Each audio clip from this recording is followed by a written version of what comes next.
This is Angela Pizzullo, manager of the Oral History Program with the Battleship New Jersey in Camden, New Jersey. Today is Sunday, June 16th, 2019. We are on board the Battleship New Jersey, and our interview guest is Mr. Salvatore Spiezio from Oakhurst, New Jersey. Mr. Spiezio is a retired U.S. Navy captain, but started his Navy career as an enlisted sailor who was part of the USS New Jersey training crew for recommissioning. Welcome home, Mr. Spiezio. Thank you. Am I pronouncing that correctly? Yes. All right. So let me start out by asking what's your current age? 82. All right. And when did you first enlist in the Navy? When I was 17. And what year was that? 1954. All right. And how old were you when you joined the Navy? 17. And what was your inspiration for choosing the Navy? I like the water. All right. At this point, if you wouldn't mind just removing your hat so we can see you. There you go. All right. So what was the process of joining the Navy, like seeing recruiter and all of that, before boot camp? A recruiting crew came around to our high school in Bayonne and told us about it. And there were about 6 of us that went down and joined, friends. And that was it. We signed up for, it was an 8-year enlistment. We had to go for 8 years to the reserve meetings. Mm-hmm. And after about 1 year, I decided to go on active duty. I wanted to see what it was like. So I went on active duty and spent 2 years active. And when I got out, when it was over, I decided to go back down to reserves. Mm-hmm. And while I was in, I got married. So I was a young married sailor at 19. And that's about it. All right. So where did you go for boot camp? Bainbridge, Maryland. And do you have any stories that you'd like to share about your boot camp experience? Oh, yeah. There was I guess you'd call it a rumble, or the second floor and the first floor had a sort of a falling out, and they weren't going to let us go. They were going to keep us in boot camp forever, I guess. Mm-hmm. But anyway, they did. They let us go. Okay. What was the spark of that controversy? It was south and north. Okay. All right. Any other boot camp stories you can remember? No. It was typical boot camp. All right. So after boot camp, did you go to an A school? And if not, what was your training? No, I went back. I had no training. My GCTARI, they said I was due to go to, they want to send me to radar school. But I was working for my father in the dry cleaning business, so I wanted to become a ship serviceman, a laundryman. But they said, no, your numbers are too high for that. So, mm-hmm. But anyway, I never got to A school, radar school. I picked up a destroyer out of Newport, and I was on the deck force. And after a few weeks of that, the gunnery officer asked me if I could type, so he made me a gunnery yeoman. And from there on, I became a gunner's mate. All right. Now, what was the name of that ship that you just mentioned? What did I do? What was your first assignment after that training? After boot camp was USS Heerman. The USS Heerman, okay. Yeah, DD 532. All right. Now, when you first saw the Heerman, your first assignment, what was your reaction? What were you feeling? God help me. I was chipping paint, I was up on the stanchions for the lifelines, up on the forecastle, mm-hmm. on my hands and knees, and that was my first assignment. Okay. Now, while you were aboard the Heerman, you had an interesting executive officer who later had a connection to the USS New Jersey, and who was that?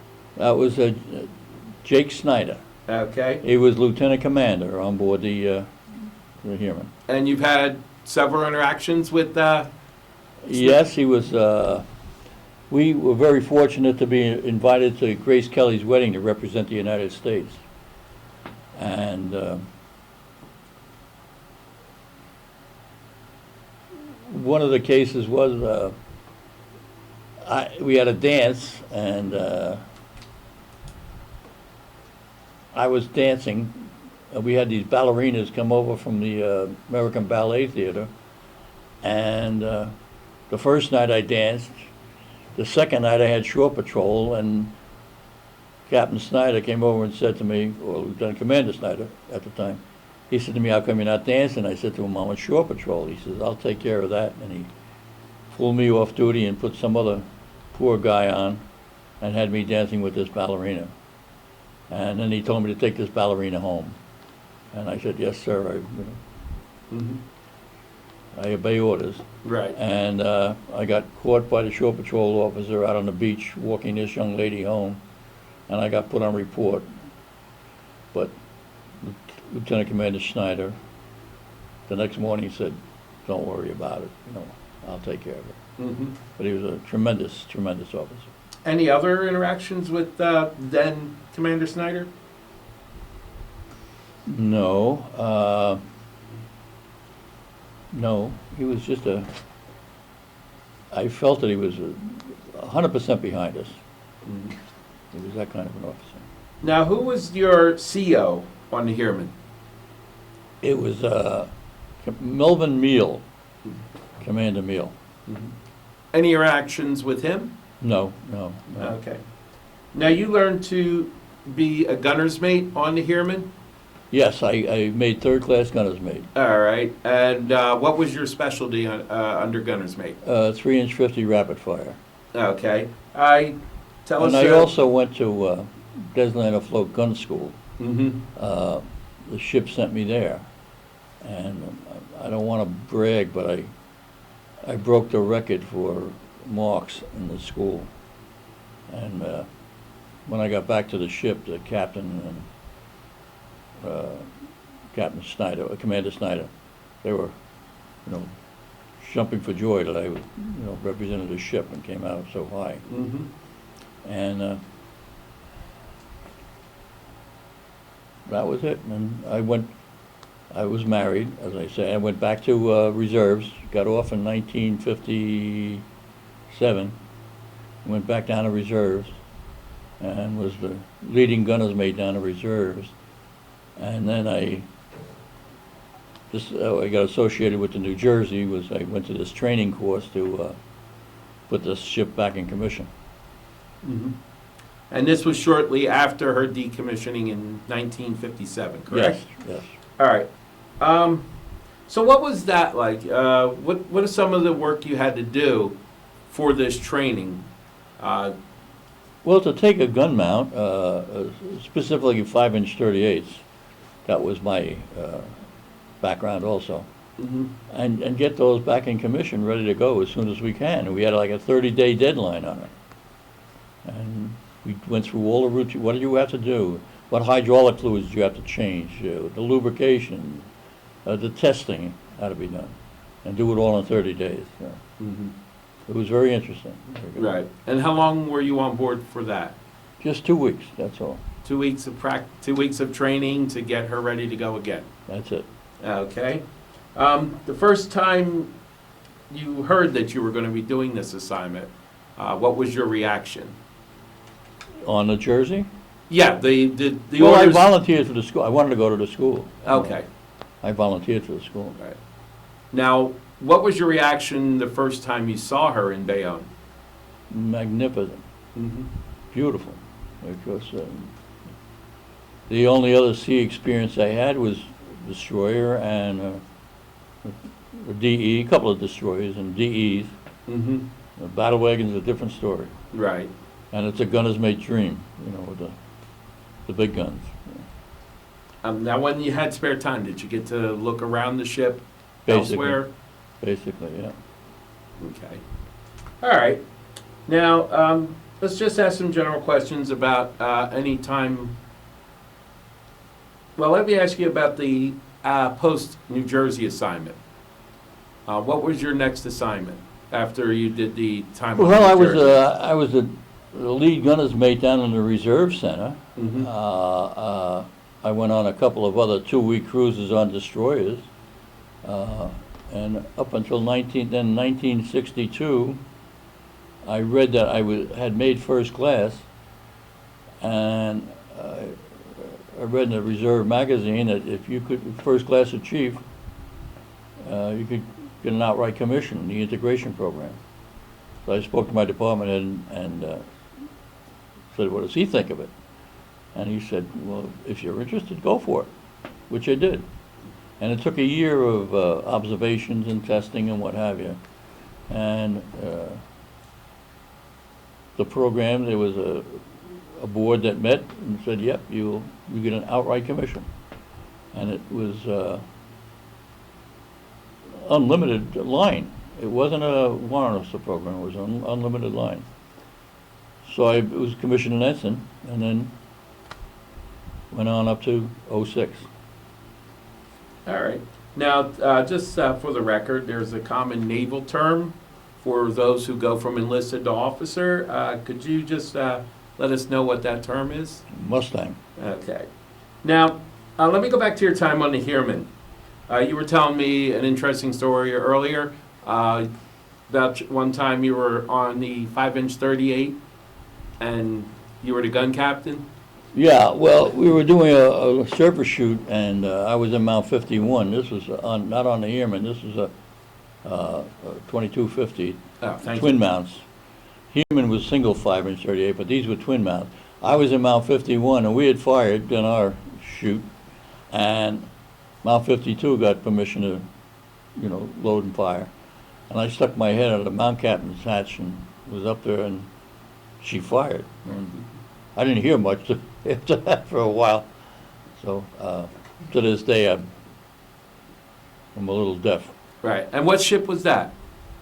Oh, the Remy? Do you remember do you remember- R-E-M-E-Y. Okay. Do you remember the designation? No, I don't. Okay. All right. God, I sailed on 32 different ships. So Oh, okay. they start melding into one another. All right, understood. All right, so let's talk about that, just in general, your naval career. Were there any ports of call that stood out? Monaco, when Grace Kelly got married. Mm-hmm. Love that. Did you actually get to go ashore? Oh, yeah, we were in a part of the wedding party. Oh, okay. We lined the streets as she rode past in a yellow Rolls-Royce convertible with the prince. And the interesting thing was we done a repeat cruise the next year, and she knew we were there and invited us in for Christmas. And And what was that like? wonderful. Can you describe it? I'm sorry? Can you describe it a little more? Well, the town was like a fairyland. And Monaco was just absolutely beautiful. And she gave us this hotel to have our parties in and what have you. And, it was just wonderful. All right. Besides Monaco, any other ports of call that you can remember that stand out to you? Yes, some not so good. Okay, I'd rather not talk about them. that's fine. They're all the Middle Eastern ports. Mhm. Not too good. Okay. Did you have to travel through the Panama Canal at any time? No. All right. Now, did you ever cross the equator? No. So you are still a polywog. Yes. All right. Never got that far south. All right. So after the New Jersey, you did serve until 1990. What are some of the highlights of your career from the time you left the Battleship New Jersey, that training, all the way up to your retirement? Did you participate in any other Well, I wound campaigns or up, exercises? naturally, I was an ordnance. That was my specialty, was gunnery. But I wound up getting involved in engineering. I became CO of SIMA units, ship maintenance and repair units. Started getting into the submarine world a little bit because it was SIMA involved with subs. I I had a pretty diversified career, with, Okay. and it was wonderful. That's all I can say. It was great, and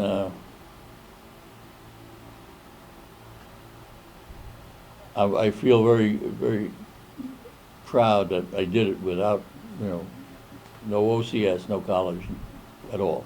Right. All right. So during those times, the various ships you served on, did you have any encounters with the Soviet Navy? Yes. And could you talk about some of those? Well, we were doing a 2-week cruise, and we got underway, and we wound up doing some Huckland exercises, hunter-killer groups, and we wound up chasing a Russian sub north. And we went all the way up, oh God, I don't know how far we were, but she like ducked under the ice cap on us. And, but it was just chasing a sub, And was that because they They went, yeah. got too close? Yeah, they hit under the ice cap, and that was exciting. And then we were over in, I don't know if I should say this one, we were over in the Middle East. We were off Israel, off the Gaza Strip. And I remember I was up on the bridge. I was an enlisted man. I was a phone talker. And all of a sudden, combat tells us there's bogies on their way in. There was like 6 mosquito bombers coming in at wave height. And we just stood there and watched them come over us, and we didn't know what to do. Honestly. Sort of a nerve-wracking experience. And what year was that? Oh, 55, 56, somewhere in there. Okay. Yeah. All right. Any others? We were over there when the Suez Canal was nationalized. Okay. We were sitting in Port Said, watching that transition go on. All right. Any other times? Mm-hmm. No? Okay. Now, you were still active or reserve when the New Jersey was reactivated for Vietnam. Mm-hmm. Do you remember where you were when you heard that news, and how did you feel about Well, that? I had a dual career. I was working for the phone company. When I got out, I wound up working for the phone company, and I spent 32 years in the phone company also. So Okay. I retired from them. But yeah, the thing I remember when it was reactivated for Nam was that the reserves stood up 100%. We all volunteered to go on the Jersey. They were looking for a crew. And we could have manned the Jersey, 10 times. Because the engineering plant was 600 pounds, and we were all 600-pound sailors. The guns were the same, we knew the guns. So. But there was an outstanding response from the reserves. But I think what happened was that if, politically speaking, if they mobilized the reserves, it's almost like, that's an act of war. Right. So politically we didn't get to go. Now, when did you, or if you heard the news that your former XO was going to be the captain of the New Jersey, how did you react when you found that out? I almost jumped through the TV because they put his picture on, and I was just absolutely shocked. I mean, not saying he didn't deserve it. Right. And he was also oceanographer of the Navy. That was another. And that was after his time on the New Jersey? I'm not sure. I'm really not sure of that. I think it was. Okay. Yeah. But I have some cruise books home when he was XO of the ship I was on. Great. I also had an interesting job on board the ship on the Heerman. I became the ship's cartoonist, if you will. We put together a cruise book, and I drew all the side cartoons, the column cartoons for it. And I worked together very closely with Captain Schneider. Oh, I remember one of those. It's just coming to me now. One other story. The ship's motor whaleboat, we were in Monaco for the second time, and the ship's motor whaleboat broke down. So Commander Snyder and his fashion, had the whole engineering department, including the engineering officer, row the 26 wheelboat to shore. There was a Liberty Party going. So he had them, and there were some kind of paddles they had, they made up and whatever. But that was one of our highlights of the cruise. And that was on the Heerman, correct? That was on the Heerman. Okay. Yeah. All right. Now, do you remember where you were when you heard the New Jersey was coming back for the 1980s commission? Where I was? Yeah, do you remember hearing about that? Oh, Where yeah. were you? And what was your reaction then? And then finding out that President Reagan was doing the commissioning ceremony? I thought it was wonderful. Mm-hmm. I don't think they should have taken it out of commission. All right. So let's talk about when you finally left the Navy, and what have you mentioned you worked for a phone company Yes. for this 32 years. Mm-hmm. So talk about the process of leaving the Navy, and what rank were you when you got out? Well, when I got out, I was 06. I made 06. Mm-hmm. And that should have shook some timbers. I was 06. Mm-hmm. And, the admiral at the times called me into his office and said to me, "You made 06?" And he said, "No school?" I said, "No, sir. You know, every year I have to report on my annual report. You know, if I went to what schools I went to. None. You know, I never went to school.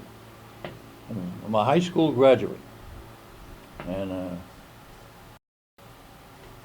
I don't know. I don't want to pat myself on the back, but it was good. No, that is impressive, honestly. Yeah. Now, did you have a retirement party? Do you remember anything from that? Oh yeah, yeah. And I got plaques and things of that nature. It's sometimes I step back in awe and go, wow. I don't like to flaunt it too much, Mm-hmm. but I have license plates that show what I am. Right. You know. All right. Now, were you around when the New Jersey became a museum? Did you get to see? Yes, that's an interesting thing. Mm-hmm. I was tasked with, when she was going to be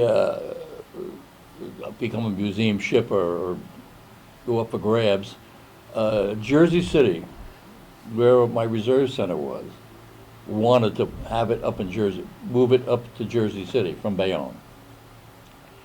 And they wanted to put it in Lincoln Park, which is up in the Passaic River. And the 3rd Naval District called me up personally and said, "Would you go talk to the city," because I lived in Bayonne the next town, "go talk to the city fathers and tell them what a bad idea it is to take the Jersey and put it there because of the cost." The cost was astronomical. So which I did. I met with the city fathers. And at that time, I think I was commander. Yeah, I think it was lieutenant commander or commander. So I went there as the spokesman to dissuade them not to even consider it. Right. I And said- what year was that? Oh, God almighty. It was before Camden wound up getting it. Mhm. I don't know exactly what year it was. Okay. But it was just informal. I just sat and talked to these politicians and said, "Hey, do you realize what you have to do to get that battle wagon up here? Number one, the water level. You don't have enough draft. It's a river, the Passaic River. There are railroad bridges that got impacted upon because of the height. You know, so after I talked to them, they said, I said, then you have to civilianize this ship. You just can't tie it up and let people walk on board. You know, you're waiting for an accident to happen. So you have to civilianize the ship somewhat." Mm-hmm. And they realized, they saw the writing on it and said, "Well, all right, forget about it." Then they pulled back their request to have it. Which would have been a nice spot if they would have thought about the Statue of Liberty location, put it out there, out near Bedloe's Island. But they wanted to put it up in the Passaic River, up by Lincoln Park. I got to say, I've never heard the term civilianized when you're talking about taking a We have to. Yeah, I just never heard that term. It's an interesting term. I actually, I like that as a description on what our volunteers did to open her to the public. Oh, Yeah. you just can't open the door and say, go ahead, go look around. Oh, no. We've learned that through trial and tribulations along the way. All right, so let me talk about the little philosophical question here. What impact on your life did serving in the Navy have?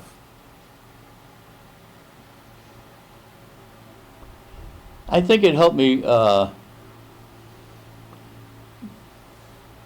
in the phone company. I retired as a manager also. It helped me in my civilian life,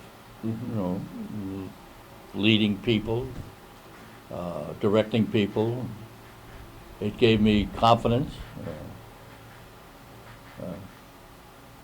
made me super patriotic. I fly a flag 24/7, lit properly. Mm-hmm. And I'll never stop doing that. Okay. Let's also ask about your, as far as your post-Navy career, or even during your Navy career, about your family. You had said you had a career with the phone company. Maybe talk about your family. A little personal. I was married for 54 years, and my wife passed. And I had a son and a daughter who they're grown with their families now, and it's So how many altogether? Kids, grandkids? two children, and they had four children. Well, two each was four. Mm-hmm. 4 grandchildren, and 3 great grandchildren. Congratulations. Hmm? Congratulations. Thank you. I'm looking forward. I have one great grandson. I'm looking forward to see when he gets older. He gets in the Navy. He'll do good. Did any of them join the service? No. Okay. No. I don't know why. I think they were buried in it. They too much. Mm-hmm. All right. And just a legacy question. Actually, let me ask you this before we go into a legacy question. Legacy question will be something you want to leave for the future generations. But if I'm not mistaken, this is your first time back, correct? Mm-hmm. What are your impressions the first time you saw it in New Jersey? Obviously, it's changed a lot since you were part of that mothball training. Yeah, I saw when I was walking up, when parked the car and walking up a pier and looking at it and seeing the different weaponry on board. The different missiles and close-in fire support system. Those things. I see the changes. My compliments to the volunteers. It looked beautiful. Mm-hmm. I expected to see it. I haven't been back in so long. I said, it's going to be a weeping rust mess. It's going to be, a rust bucket. It's not. I mean, yes, it needs some work, but nothing like I expected. I really want to compliment the volunteers, the way they kept it going. All right, we'll pass that on to them. Thank you. Yeah. All right, and then finally, do you have any statements or comments that you'd like to leave for future historians, teachers, or any researchers who might be watching this video down the line? Put it back in commission and leave it there. My personal feeling is, in the old days, it was show the flag. There's nothing more shocking than to see a ship on the horizon like this and look at it sailing on the horizon. That's a tremendous sight, and it's frightening. I think if we have problems with people, just show it. This is what we have. You can have a ship and sail over the horizon. They can fire a missile, from 100 miles away. But to see this weaponry on here, I still go, whew, wow. Walking up with my wife now, I was showing her the projectiles and walking up the pier. I said, this is what this thing fires. It's amazing. I was giving her a class in gunnery, you know. So you ready? Oh, I can't get you on tape, sorry. She's ready to re-up. Okay. I was going to ask if she's ready to fire the guns herself. I'm sorry? I was going to ask her if she was ready to fire the guns herself, but we really don't want her on the interview. A few more because hours of paperwork. training. All right. Any other stories that you might have thought of while you were No. talking? I tell you, it's been a wonderful experience coming back. All right. Well, we were glad to have you back. It's an honor and pleasure. With that, I will close the interview. And again, I want to thank you for your service and taking time to join us. This concludes our interview. And this is Angelo Pizzullo, manager of the Oral History Program on board the Battleship New Jersey in Camden, New Jersey. Today is Sunday, June 16th, 2019. Our interview guest was Salvatore Spiezio from Oakhurst, New Jersey. This recording and any transcripts, abstracts, or indexes made from the recordings will be stored in the Oral History Department of the Battleship New Jersey, the Library of Congress Veterans History Project, and the New Jersey State Library System. All recordings will be made available to writers, researchers, teachers, and historians. And this is Angelo Pizzullo signing off.